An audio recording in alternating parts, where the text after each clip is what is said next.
Hello and welcome to the channel. Today we're going to be slightly stealing an old format from the telly, and we're going to be busting some guitar myths. So I've asked around on Reddit and a few other places, and I've got some myths for us to test out today. So we'll get straight into the first one, and that first one is that you need to spend a lot of money to get a good guitar tone. Now if you've seen my previous video from a few weeks ago where we spent £100 at cash converters, then I think you know this is already a myth. Check out this video up here after this one, but I'm fairly happy to say that that's myth busted.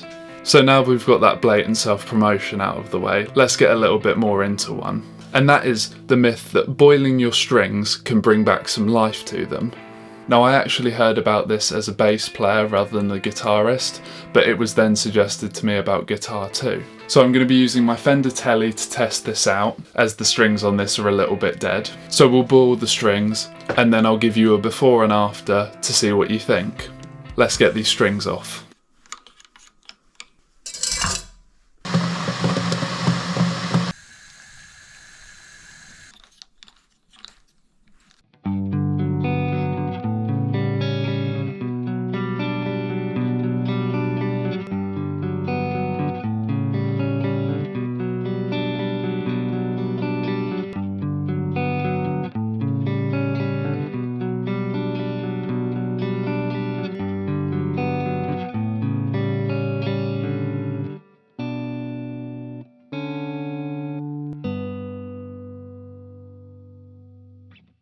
So there you go, that's the before and after. Now I don't know about you, but I don't think there's a difference there. I think any minute difference that is there is gone by the time you've put it through an amplifier or anything like that.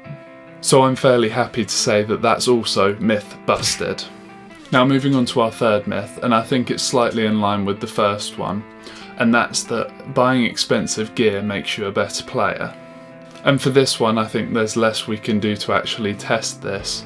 So this is going to be more just my opinion, but I think I hold an opinion that most guitarists would agree with. Now as much as we'd like to believe this is the case, unfortunately I don't think it is. Now I own some very expensive guitars, and I also own some much more affordable guitars.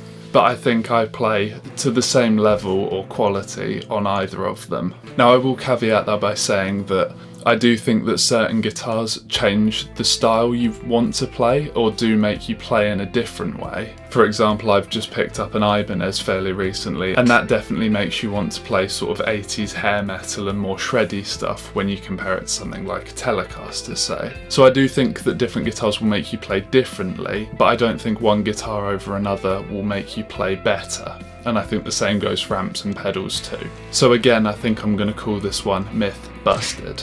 Now we have one final myth for this video, and that is that you can't get heavy tones with single coils.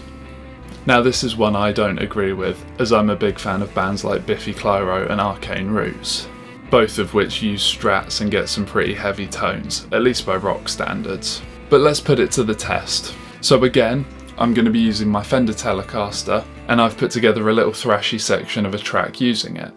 I'm playing along with some drums, and the guitar you're hearing is, like I said, the Telecaster, and then that's running into a blend of my Orange Dark Terror and my Marshall Valve State.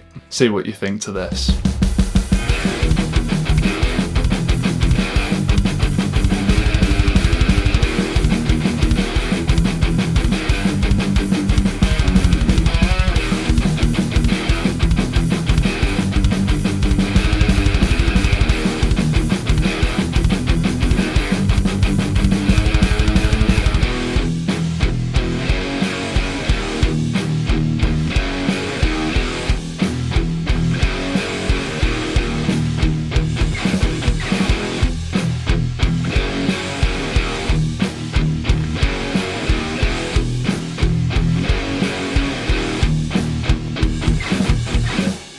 So there you go.